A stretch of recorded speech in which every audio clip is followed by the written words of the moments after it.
नमस्कार, मैं हूं आपके साथ अनुष्का राय और आप देख रहे हैं रीडर्स फर्स्ट न्यूज। रायगढ़ जिले के ग्राम खिचरी विकासखंड बरमकेला निवासी एवं वर्तमान में शासकीय उच्चतर माध्यमिक विद्यालय तारापुर में पदस्थ व्याख्याता भोजराम पटेल तथा गृहिणी धनमती पटेल के ज्येष्ठ सुपुत्र, जिन्होंने अपनी प्रारंभिक शिक्षा बरमकेला के सरस्वती शिशु मंदिर से करने के बाद 5वीं कक्षा तक की पढ़ाई रायगढ़ के सरस्वती शिशु मंदिर राजीव नगर से पूरी की एवं 6वीं कक्षा से 12वीं तक की पढ़ाई सैनिक स्कूल रीवा में शीर्ष वरीयता के साथ पूर्ण की। तत्पश्चात 2015 में यूपीएससी परीक्षा के माध्यम से NDA-IAN परीक्षा में शामिल होकर भारतीय नौसेना में अधिकारी के लिए चयनित हुए। इंडियन नेवल एकेडमी एजिमला केरला में प्रशिक्षु अधिकारी के रूप में अपनी आगे की यात्रा प्रारंभ की। इस संस्थान से प्रशिक्षण प्राप्त करते हुए कृपा सिंधु ने जवाहरलाल नेहरू यूनिवर्सिटी JNU नई दिल्ली से बीटेक की डिग्री प्राप्त की। पढ़ाई लिखाई के साथ साथ खेलकूद, तैराकी एवं साहित्यिक अभिरुचि के धनी कृपा सिंह पटेल बचपन से ही विलक्षण प्रतिभा के धनी रहे। वह चित्रकारी और कविता लेखन में भी दक्ष हैं। उनकी रचनाएं देश प्रेम और मातृभक्ति के साथ प्रेरणा से भरी हुई रहती है। विषम परिस्थिति और साधन सुविधाओं का अभाव, समुचित मार्गदर्शन की कमी तथा रक्षा सेवा क्षेत्र में लोगों के मानसिकता में नकारात्मक विचार जैसी परिस्थितियों से जूझते हुए कृपा सिंधु पटेल ने आज यह मुकाम हासिल किया है। रीडर्स फर्स्ट ने उनके साथ चर्चा करते हुए यूपीएससी के माध्यम से भारतीय नौसेना में सेवा देने के इच्छुक नौजवानों तथा रक्षा सेवा क्षेत्र में ऑफिसर के रूप में अपनी सेवा देने की योजना बनाने वाले नौजवानों के लिए उनके अनुभव साझा कर रही। तू गिरता है तो क्या हुआ, फिर से उठ के चल। तू गिरता है तो क्या हुआ, फिर से उठ के चल। अपनी किस्मत की लकीरों को खुद हाथों से बदल। तू गिरता है तो क्या हुआ, फिर से उठ के चल। खड़े हुए ये घने अंधेरे तेरी राहों को हैं घेरे। तू भी जल कर दिखा दे इनको, छुपा है सूरज अंदर तेरे। ढूंढे तो मिल जाए खुदा भी, ज़रा तू घर से बाहर निकल। तू गिरता है तो क्या हुआ, फिर से उठ के चल, फिर से उठ के चल। रीडर्स फर्स्ट के लिए आज बड़ा ही गर्व का विषय है और गौरव का दिन है कि आज हमारे बीच भारतीय नौसेना के लेफ्टिनेंट कृपा सिंधु पटेल मौजूद हैं। आइए हम उनसे बात करते हैं और उनके बारे में जानते हैं। कृपा सिंधु, हमारे चैनल में आपका बहुत बहुत स्वागत है। हमारे दर्शकों को अपने बारे में प्रारंभिक परिचय दें। मुझे यहाँ बुलाने के लिए सबसे पहले आपका बहुत बहुत धन्यवाद। मैं लेफ्टिनेंट कृपा सिंधु पटेल। मैं यहाँ सबसे पहले आपको बताना चाहूँगा कि मैंने अपने पढ़ाई शुरू की थी सरस्वती शिशु मंदिर राजीव नगर रायगढ़ में, जहाँ तक कि मैं 5वीं क्लास तक पढ़ा था।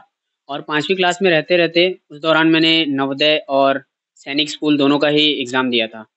तो मेरा सिलेक्शन सैनिक स्कूल और नवोदय दोनों में ही हो गया था, लेकिन मैं उस समय सोचा कि सैनिक स्कूल मेरे लिए बेटर रहेगा और मैं सैनिक स्कूल में गया।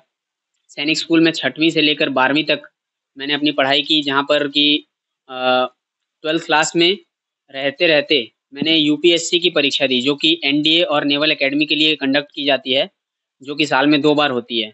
तो 12th में रहने के दौरान वो एग्ज़ाम देने के बाद हमें जिन जिन का एग्ज़ाम उसमें सिलेक्शन हो जाता है उनको बुलाया जाता है इंटरव्यू के लिए फॉर सर्विस सिलेक्शन बोर्ड, जो कि डिफेंस में किसी भी ऑफिसर्स को सेलेक्ट करने से पहले एक क्राइटेरिया होता है कि उसे SSB क्लियर करनी होती है।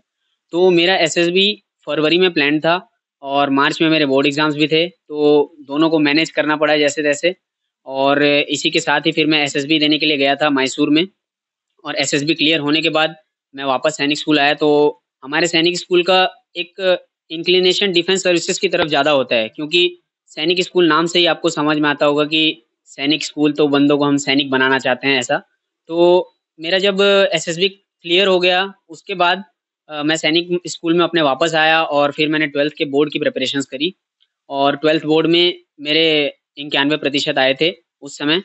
और उसके बाद फिर मैं अपने मेडिकल टेस्ट देने के लिए गया, क्योंकि अगर आप डिफेंस में जाना चाहते हैं तो आपका मेडिकल होना कंपलसरी है और मेडिकली फिट होना ज़रूरी है, क्योंकि आप मेडिकली फिट नहीं हो तो आप फिजिकली फिट नहीं हो सकते। उसके बाद ये सब कंप्लीट होने के बाद जुलाई 2015 में 12 जुलाई 2015 को मैंने इंडियन नेवल एकेडमी ज्वाइन किया। इंडियन नेवल एकेडमी जो कि केरल के एजिमाला में है और जो कि कन्नूर डिस्ट्रिक्ट के अंदर आता है, और वहाँ पर मेरी ट्रेनिंग शुरू हुई। तो 2015 से लेकर 2019 तक 4 साल ट्रेनिंग के साथ साथ बीटेक की ग्रेजुएशन और सर्विस रिलेटेड चीज़ें जो कि हमारे नेवी में रिक्वायर्ड होती हैं, वो सारी चीज़ों की ट्रेनिंग हमें कराई गई। और 2019 में मेरा पासिंग आउट परेड था, जिसमें कि हमारे उस समय नेवी के बड़े ऑफिसर्स और साथ ही आर्मी के चीफ जनरल बिपिन रावत भी वहाँ पे मुख्य अतिथि के रूप में पधारे थे। और मेरा ये सौभाग्य था कि मुझे अपने कोर्स में ब्रॉन्ज मेडल से सम्मानित किया गया था, तो उन्होंने उस समय मुझे वो मेडल भी पहनाया। और वापस जब मैं रायगढ़ आया तो मुझे बहुत खुशी हुई, मुझे मौका मिला कि मैं सबको बता सकूं कि मैं रायगढ़ के ज़िले से ही निकल के कहाँ-कहाँ अभी जा चुका हूँ और आप लोग भी कहाँ-कहाँ जा सकते हैं। मैंने अपने पिताजी के विद्यालय में भी जाकर लोगों को प्रेरित करने की कोशिश की और मेरी ये उम्मीद है कि आगे भी लोग बहुत प्रेरित होंगे और भारतीय सेना में अपनी सेवा देने के लिए हमेशा तत्पर रहेंगे। बताएंगे कि एनडीए की तैयारी बच्चे कैसे करें, उसमें कुछ विशेष अगर टिप्स आप देना चाहें तो। ये एनडीए की जो एग्ज़ाम्स है, यूपीएससी का एग्ज़ाम्स है, वो एक कॉम्पिटिटिव एग्ज़ाम जैसा ही है। तो अगर आप उसके लिए प्रिपेयर करना चाहते हैं, तो आप अपने पहले तो अपना बेस स्ट्रॉन्ग करना है, जो कि आपका 10th 11th का मैथ्स है, बेसिक जो आपका सिलेबस है, उसको पढ़ाई करें। अगर वो एक बार स्ट्रॉन्ग हो जाता है, फिर आप एक बुक्स ले लें, जो कि कॉम्पिटिटिव एग्ज़ाम के लिए स्पेशली बनाई जाती हैं। तो 12th के दौरान ही आप अपना प्रिपरेशन कर सकते हैं और अगर आपका सीबीएसई बोर्ड है, तो आप सीबीएसई की सारी बेसिक्स को अगर आप अच्छे से जानते हैं, तो आपका वो एग्ज़ाम ज़रूर क्लियर हो जाएगा। फिर एसएसबी के लिए आप अपने दैनिक दिनचर्या में परिवर्तन लाकर उसको इम्प्रूव कर सकते हैं। जैसे एवरीडे अपने दोस्तों के साथ किसी अच्छी चीज़ों पे डिस्कशन करना। हम क्या करते हैं, हम दोस्तों के साथ जब बैठते हैं, तो आस-पास की, बाहर की, इधर-उधर की बातें करते हैं। उसके अलावा उस ये सब चीज़ें करने के बजाय आप जनरल चीज़ें, जो देश में क्या हो रहा है, अभी क्या हुआ, हमने इंडिया ने यूएस के साथ क्या डील करी, ये सब चीज़ें डिस्कस करें, जो कि करंट अफेयर्स है, उन सब के बारे में डिस्कस करें और कोशिश करें कि ज़्यादा से ज़्यादा ज्ञान की चीज़ें आपस में बाँटें। उससे क्या है, आपका ज्ञान का लेवल बढ़ेगा और आपका कॉन्फिडेंस बढ़ेगा कि आप जिससे आप कई बार क्या होता है, कुछ लोगों को कई चीज़ आती है, जैसे मुझे ये चीज़ पता है, लेकिन अगर मुझसे कोई पूछ देगा तो मैं बता नहीं पाऊँगा। तो ऐसी चीज़ों को बताने के लिए आपको चाहिए अंदर से कॉन्फिडेंस और वो कॉन्फिडेंस तब आएगा जब आप उस चीज़ को बार-बार किसी से बताएँगे, दोस्तों के बीच में बात करेंगे, ट्राई करेंगे उसे एक्सप्रेस करने का। तो इन सब के साथ हम ऐसी प्रिपरेशंस कर सकते हैं। अगर कोई बच्चा एनडीए क्रैक नहीं कर पाता है, तो आगे उसके लिए हमें जानकारी मिली कि सीडीएस वो क्रैक कर सकता है ग्रेजुएशन के बाद।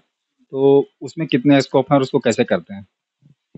अभी जैसे अगर वो एनडीए नहीं कर पाता है तो इसमें कोई प्रॉब्लम वाली बात नहीं है। मैं आपको बताना चाहूँगा कि सैनिक स्कूल में जो मैं पढ़ा हूँ, वहाँ पर भी ऐसा नहीं है कि 100% सभी का एनडीए हो ही जाता है। और उसके बाद आप बाहर से ग्रेजुएशन करने के बाद भी सीडीएस के थ्रू या फिर शॉर्ट सर्विस कमीशन के थ्रू, आप यूनिवर्सिटी एंट्री स्कीम के थ्रू नेवी, आर्मी या एयरफोर्स में एंट्री कर सकते हैं। और ये सब स्कीम्स भी काफ़ी अच्छी हैं क्योंकि हाँ, बस इसमें कॉम्पिटिशन थोड़ा बढ़ जाता है। हालाँकि एनडीए के लेवल के एग्ज़ाम के लिए भी बहुत कॉम्पिटिशन होता है, लेकिन सीडीएस के टाइम पे ज़्यादातर लोगों को उस समय तक पता चलता है कि हाँ, हम इसमें जा सकते हैं। अभी 12th के बाद कई लोगों का डिसाइड नहीं रहता है कि मैं करियर में क्या करना चाहता हूँ, मैं क्या नहीं करना चाहता हूँ। और 12th खत्म अपना ग्रेजुएशन खत्म करते-करते कई लोगों को आइडिया लगता है कि हाँ, मुझे तो डिफेंस में जाना है। तो उस समय कॉम्पिटिशन बढ़ जाता है, लेकिन अगर आपके अंदर वो बात है, तो आप 12th के बाद ना कर सके तो आप सीडीएस में कर सकते हैं, आप ग्रेजुएशन के बाद कर सकते हैं। तो अगर आप करना चाहते हैं, तो आपको कोई भी रास्ते में रोक नहीं आएगी। शॉर्ट सर्विस कमीशन और परमानेंट कमीशन में क्या डिफरेंस है? परमानेंट कमीशन जैसे जो सीडीएस का एग्ज़ाम है और जो एनडीए के थ्रू आते हैं, 10+2 एंट्री होती है, वो सारे परमानेंट कमीशन में आते हैं। परमानेंट कमीशन ये कि आपको 20 साल सर्विस के बाद आप चाहें तो रिटायरमेंट ले सकते हैं या फिर आपके रिटायरमेंट एज तक आप सर्विस में कंटिन्यू कर सकते हैं। और जो शॉर्ट सर्विस कमीशन होते हैं, उनका 12 साल का या 14 साल का एंगेजमेंट पीरियड होता है, जितने साल में वो कि डिफेंस के अंदर सर्व करेंगे और अपनी सर्विसेज़ कंटिन्यू करेंगे और उसके बाद उनको जो जिस भी सर्विस में हैं उससे आप उनको रिलीज़ कर दिया जाएगा। अभी आप किस पोस्ट पे हैं और कहाँ पे तैनात हैं? मैं अभी चेन्नई में पोस्टेड हूँ और मैं लेफ्टिनेंट पोस्ट में हूँ अभी। मेरा प्रमोशन पिछले साल हुआ है और मैं अभी फ़िलहाल इससे पहले मैं आईएनएस शक्ति में था, जहाँ पर वॉच कीपिंग ऑफिसर की ड्यूटीज़ कर रहा था और अभी मैं चेन्नई में हूँ। मेरा एक कोर्स है, मैंने नेवल एविएशन के लिए अपना चॉइस दिया है और उसके लिए मेरा अभी एक कोर्स है, तो मैं नेवी में एक पायलट बनने की कोशिश कर रहा हूँ। हम लोग ये जानना चाहेंगे कि आपके फ्यूचर प्लान्स क्या हैं?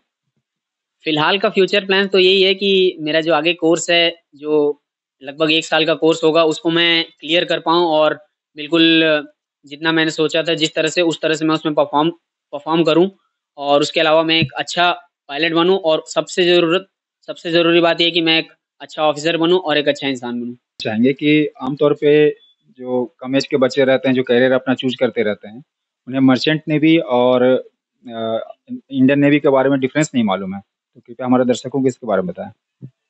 एक्चुअली ये डाउट कई लोगों को आता है कि मर्चेंट नेवी और इंडियन नेवी सेम है, लेकिन ऐसा पहले भी होता था। जब मैं शुरू-शुरू में नेवी में गया, तो मेरे घर वाले भी कहते थे कि 6 महीना पानी में रहेगा, फिर 6 महीना ज़मीन पे रहेगा। ये बहुत ही गलत है, ऐसा नहीं होता है। एक्चुअली मर्चेंट नेवी जो है, वो प्राइवेट कंपनी से रिलेटेड है, वो शिपिंग से रिलेटेड है। जैसे कहीं किसी दूसरे कंट्री से यहाँ पे कुछ कार्गो लाना है, कुछ सामान लाना है, ऑयल ट्रांसफ़र करना है, तो हम एयर के थ्रू तो नहीं ला सकते, क्योंकि वो बहुत ही ज़्यादा हेवी क्वांटिटी में होता है। तो उस चीज़ को हमें एक जगह से दूसरी जगह ट्रांसपोर्ट करने के लिए हम शिप्स का उपयोग करते हैं। उसमें थोड़ा टाइम ज़्यादा लगता है, बट लेकिन बहुत सारा हेवी चीज़ों को भी हम ट्रांसपोर्ट कर सकते हैं। तो वो सब जो काम है, वो मर्चेंट नेवी का है। इसलिए आप लोग जो बोलते हैं 6 महीना पानी और 6 महीना ज़मीन, वो मर्चेंट नेवी का है। और इंडियन नेवी जो है, वो भारत की डिफेंस सेक्टर का एक हिस्सा है। हमारी डिफेंस यूनिट का ये काम है, और हमारा मेन काम, हमारे साथ में इंडियन कोस्ट गार्ड भी होता है, जिनकी भारत की सीमा, भारत की समुद्री सीमा की सुरक्षा करना जिनका काम है। और साथ ही अगर देश पर कुछ परेशानी आती है, जैसे कुछ युद्ध वगैरह होते हैं, तो उस समय में इंडियन नेवी सबसे आगे समुद्री सीमा की रक्षा करने के लिए आगे खड़ा होता है। और कई बार जैसे देश में कुछ बाढ़ आ जाती है, कुछ रेस्क्यू वाले काम होते हैं, उन सब चीज़ों के लिए भी हमारे डिफेंस के हेलीकॉप्टर्स वगैरह को रेस्क्यू के लिए बुलाया जाता है। हमारी डाइविंग की टीम्स जाती हैं। उसके अलावा विभिन्न देशों में हमारे नेवी के युद्धपोत जाते रहते हैं, हमारे डिप्लोमेटिक रिलेशंस बढ़ाने के लिए, और इनके साथ ही दूसरी कंट्रीज़ के साथ इससे हमारे रिलेशंस मजबूत होते हैं। और अगर कभी भी ज़रूरत पड़ती है, किसी कंट्री में अगर ज़रूरत है, जैसे कहीं पे बाढ़ आ गई, कहीं पे लोगों का एक्सट्रैक्शन करना है, कई बार किसी कंट्री में युद्ध हो जाता है, तो हम लोग न्यूज़ सुनते हैं कि वहाँ से इतने सारे लोगों को यहाँ लाया गया। तो ये सब के लिए भी हमारी शिप्स वहाँ जाती हैं, और हमारे देश के लोगों को लेकर वहाँ से आती हैं। क्योंकि एयरक्राफ्ट से अगर लाना है, तो उसमें बहुत कम ही लोग एक साथ आ सकते हैं, लेकिन आप शिप में चाहें तो बहुत ज़्यादा लोगों को आप एक साथ ला सकते हैं, ऐसी चीज़ों के लिए। और किसी दूसरी कंट्री में मदद की ज़रूरत पड़ गई, तो हम बहुत सारा सामान एक साथ लेकर के हमारे जहाज़ों में जा सकते हैं, और वहाँ पर मदद के लिए हम हेल्प कर सकते हैं, हमारी सर्विसेज़ वहाँ पर दे सकते हैं। तो इन सब चीज़ों में इंडियन नेवी, जो कि डिफेंस सेक्टर की ये काम है, उसका काम आता है। और जो भी ट्रांसपोर्ट रिलेटेड है, जो कार्गोज़ होती हैं, एक कंट्री से दूसरी कंट्री आती हैं, वो सब चीज़ें जो है, ये मर्चेंट नेवी का काम है। आपने हमें बहुत सारी अमूल्य जानकारियाँ दी और बहुत सारे कन्फ्यूजन्स भी दूर किए। आपको अपने आने वाली ज़िंदगी के लिए बहुत-बहुत बधाइयाँ रीडर्स फर्स्ट की तरफ से। बहुत-बहुत धन्यवाद आपका।